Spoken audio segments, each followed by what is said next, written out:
जय हिंद, जय उत्तराखंड। तो दोस्तों, आपका स्वागत है मेरे चैनल टॉप 10 स्टडी पर। जिंदगी के साथ भी, जिंदगी के बाद भी साथ रहेंगे आपके। तो दोस्तों, ज़्यादा विलंब न करते हुए चलते हैं अपने लक्ष्य की तरफ। तो आज का पहला पड़ाव ये रहा आपके सामने। तो दोस्तों, हिंदी किस भाषा का शब्द है? तो दोस्तों पूछ रहा है हिंदी किस भाषा का शब्द है। तो दोस्तों, हिंदी है दोस्तों फारसी भाषा का। ठीक है, हिंदी फारसी भाषा का शब्द है। ठीक है, हिंदी फारसी भाषा का शब्द है दोस्तों। तो अगला प्रश्न ये रहा आपके सामने। सर्वप्रथम हिंदवी शब्द का प्रयोग करने वाले कवि हैं। तो दोस्तों पूछ रहा है सर्वप्रथम हिंदवी शब्द का प्रयोग करने वाले कवि कौन हैं? तो दोस्तों यह है फारसी कवि, फारसी कवि ऑफी। ठीक है दोस्तों, फारसी कवि ऑफी सर्वप्रथम हिंदवी शब्द का प्रयोग करने वाले कवि हैं। दोस्तों नोट कर लीजिए। तो अगला प्रश्न ये रहा आपके सामने। हिंदी भाषा के अर्थ में हिंदी शब्द का प्रथम प्रयोग मिलता है। तो दोस्तों पूछ रहा है हिंदी भाषा के अर्थ में हिंदी शब्द का प्रथम प्रयोग मिलता है। तो दोस्तों यह मिलता है जफरनामा में। दोस्तों यह मिलता है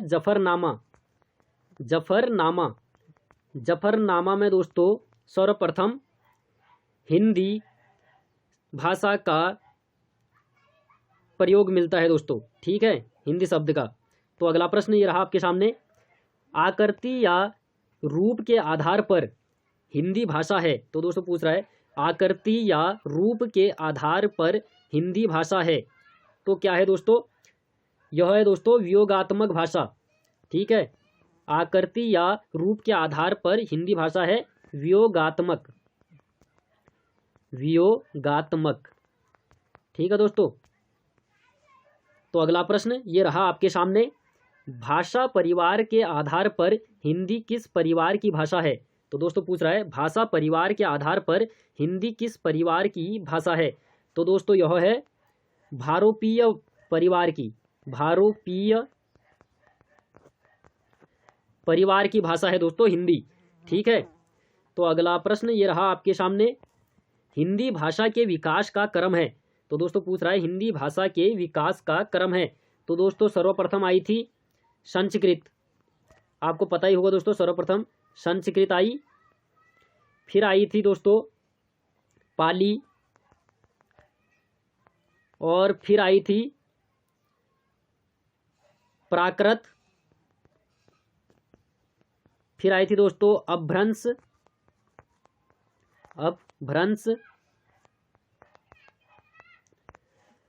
फिर आई दोस्तों अवहट आई थी दोस्तों, फिर अवहट, और इसके बाद आई थी दोस्तों हिंदी। ठीक है दोस्तों, यह है दोस्तों हिंदी के विकास का क्रम। पहले आई थी संस्कृत, फिर आई पाली, फिर आई प्राकृत, फिर आई अपभ्रंश, फिर आई अवहट, उसके बाद आई दोस्तों हमारी हिंदी भाषा।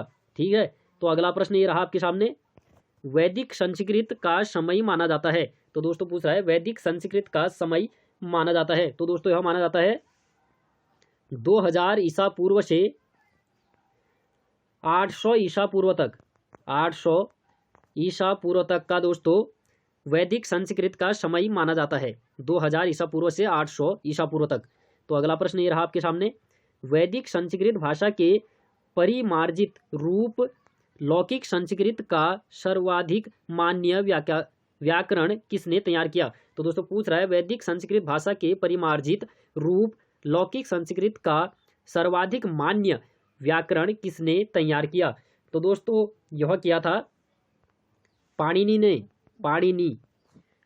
ने दोस्तों यह व्याकरण तैयार किया था। ठीक है। तो अगला प्रश्न ये रहा आपके सामने। भाषा की प्रथम देश भाषा किसे कहा जाता है? तो दोस्तों पूछ रहा है भाषा की प्रथम देश भाषा किसे कहा जाता है? तो दोस्तों यह कहा जाता है पाली भाषा को। ठीक है, पाली भाषा को दोस्तों भाषा की प्रथम देश भाषा कहा जाता है। भारत की दोस्तों, भारत की प्रथम देश भाषा कहा जाता है पाली भाषा को। बौद्ध कालीन से दोस्तों यह आई है। तो अगला प्रश्न ये रहा आपके सामने। भाषा के रूप में पाली शब्द का सर्वप्रथम प्रयोग किसने किया? तो दोस्तों पूछ रहा है भाषा के रूप में पाली शब्द का सर्वप्रथम प्रयोग किसने किया? तो दोस्तों यह किया था आचार्य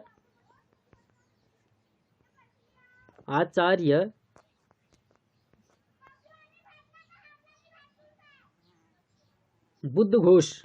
आचार्य बुद्ध घोष ने दोस्तों, आचार्य बुद्ध घोष ने पाली भाषा का सर्वप्रथम प्रयोग किया दोस्तों। बुद्ध चरित्र लिखी थी उन्होंने, ठीक है।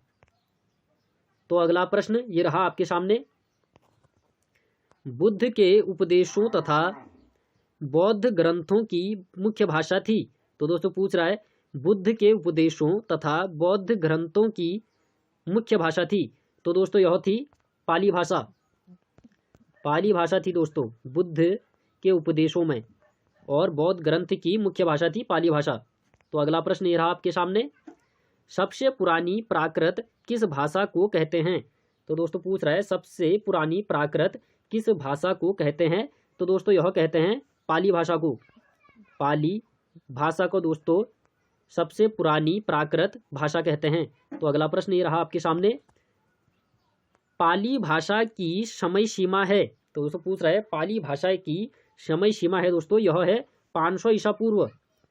500 ईसा पूर्व की है दोस्तों पाली भाषा, ठीक है।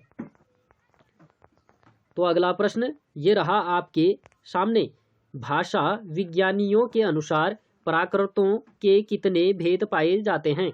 तो दोस्तों पूछ रहा है भाषा विज्ञानियों के अनुसार प्राकृतों के कितने भेद पाए जाते हैं? तो दोस्तों यह पाए जाते हैं 5 भेद पाए जाते हैं दोस्तों। जैसे प्रथम हो गया दोस्तों शौरसेनी,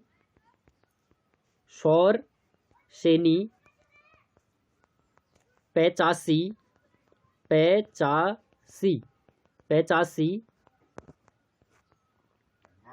महाराष्ट्री, मागधी, अर्धमागधी, ठीक है दोस्तों। ये 5 हैं दोस्तों, प्राकृतों के भेद हैं दोस्तों। 5 भेद हैं, एक है शौरसेनी, दूसरा है पैचासी, तीसरा है महाराष्ट्री, चौथा है मागधी, 5वां है अर्धमागधी, ठीक है। तो अगला प्रश्न ये रहा आपके सामने, प्राकृत भाषा का प्राचीनतम व्याकरण किसके द्वारा लिखित है? तो दोस्तों पूछ रहा है प्राकृत भाषा का प्राचीनतम व्याकरण किसके द्वारा लिखित है? तो दोस्तों यह है वररुचि ने दोस्तों यह लिखा है, ठीक है। प्राकृत भाषा का प्राचीनतम व्याकरण लिखा है दोस्तों वररुचि ने। तो अगला प्रश्न ये रहा आपके सामने, अभ्रंश शब्द का सर्वप्रथम प्रमाणिक प्रयोग मिलता है। तो दोस्तों पूछ रहा है अभ्रंश शब्द का सर्वप्रथम प्रमाणिक प्रयोग मिलता है। तो दोस्तों यह मिलता है पतंजलि के महाभाष्य में। पतंजलि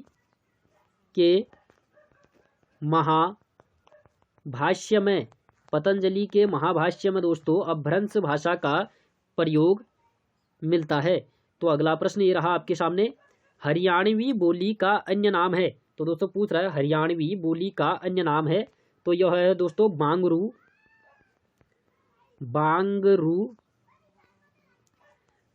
हो गया दोस्तों, और देशवाली। हरियाणी बोली के अन्य नाम है दोस्तों बांगरू और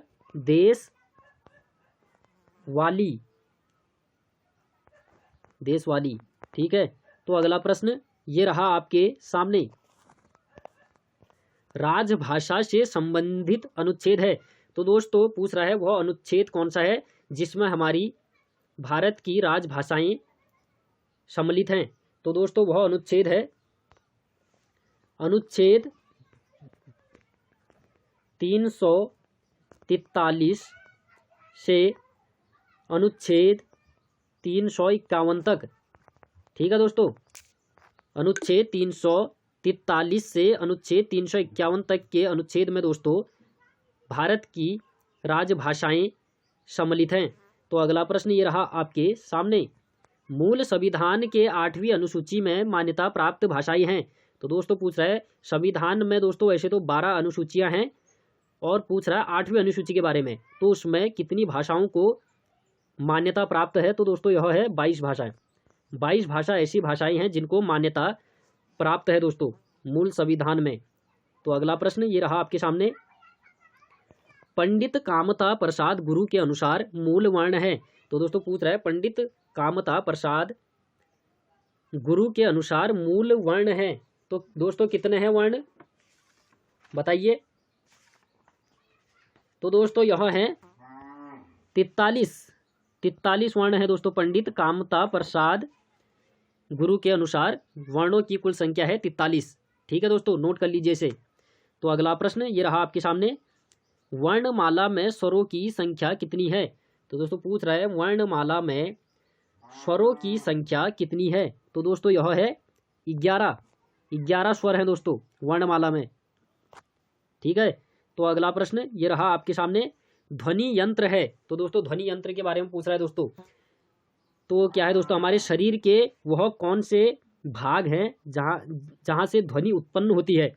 तो दोस्तों वह है, एक तो हो गया दोस्तों फेफड़ा, सर्वप्रथम फेफड़े से होता है दोस्तों, फेफड़ा हो गया, ग्रसनी हो गई, ग्रसनी, ठीक है, और जिह्वा हो गई, हमारी जीभ, ठीक है दोस्तों, जिह्वा हो गई, तालु हो गया दोस्तों हमारा तालु, जीभ के नीचे का हिस्सा तालु, ठीक है, और अगला हो गया दंत, दंत हो गए, दांतों से भी होती है दोस्तों ध्वनि उत्पन्न। और फिर हो गया दोस्तों ओष्ठ, हमारे होंठ हो गए दोस्तों इसमें। और अगला हो गया दोस्तों नासिका, हमारी नाक। इन सभी अंगों से दोस्तों मिलान होकर दोस्तों ध्वनि उत्पन्न होती है हमारे शरीर से। ठीक है, तो अगला प्रश्न ये रहा आपके सामने, वर्णमाला में व्यंजनों की संख्या कितनी है। तो दोस्तों पूछ रहा है वर्णमाला में व्यंजनों की संख्या कितनी है। तो दोस्तों वर्णमाला में व्यंजनों की संख्या है दोस्तों कुल, बताइए दोस्तों कितने वर्ण है दोस्तों, कितने व्यंजन है दोस्तों, वर्णमाला में कितने व्यंजन हैं पूछ रहा है दोस्तों, बताइए जल्दी बताइए दोस्तों। तो दोस्तों यह है कुल 33 वर्ण है दोस्तों। करीबन व्यंजनों की संख्या है दोस्तों 33 व्यंजन है वर्णमाला में, 33 व्यंजन है दोस्तों। ठीक है, तो अगला प्रश्न ये रहा आपके सामने, अनुस्वार की ध्वनि है। तो दोस्तों पूछ रहा है अनुस्वार की ध्वनि है। तो दोस्तों यह है अंक है दोस्तों अनुस्वार की ध्वनि। और अगला प्रश्न है इसमें विसर्ग की ध्वनि है। तो विसर्ग की ध्वनि है दोस्तों ओह दोस्तों, क्योंकि इसमें ये विसर्ग का चिन्ह आ रहा है दोस्तों, तो यह विसर्ग की ध्वनि है और यह अनुस्वार की ध्वनि है। पहचान लीजिए दोस्तों इनको अच्छे से, ठीक है, और नोट कर लीजिए, क्या पता 5 मार्च को होने वाले कनिष्ठ सहायक परीक्षा में आपको यह जरूर देखने के लिए मिले। ठीक है दोस्तों, तो अगला प्रश्न ये रहा आपके सामने, हिंदी की कितनी उपभाषाएं हैं। ठीक है दोस्तों, आज का अंतिम प्रश्न भी है दोस्तों, हिंदी की कितनी उपभाषाएं हैं। तो दोस्तों यहाँ है 5 उपभाषाएं हैं दोस्तों हिंदी की। कौन कौन सी आपको पता होना चाहिए दोस्तों, ये है दोस्तों, जैसे राजस्थानी हिंदी हो गई दोस्तों, राजस्थानी हिंदी हो गई, ठीक है, बिहारी हिंदी हो गई, पूर्वी हिंदी हो गई, पश्चिमी हिंदी हो गई, ठीक है दोस्तों, पश्चिमी हिंदी हो गई, और पहाड़ी हिंदी, ठीक है, पहाड़ी हिंदी। ये 5 उपभाषाएं हैं हमारी हिंदी भाषा के, राजस्थानी हिंदी, बिहारी हिंदी, पूर्वी हिंदी, पश्चिमी हिंदी, पहाड़ी हिंदी। ठीक है दोस्तों, तो दोस्तों कैसी लगी वीडियो, रोजाना ऐसी ही लेटेस्ट वीडियो देखने के लिए सब्सक्राइब करें हमारा channel and bell icon press. तो जल्द मिलेंगे एक नई वीडियो के साथ, तब तक के लिए जय हिंद, जय उत्तराखंड।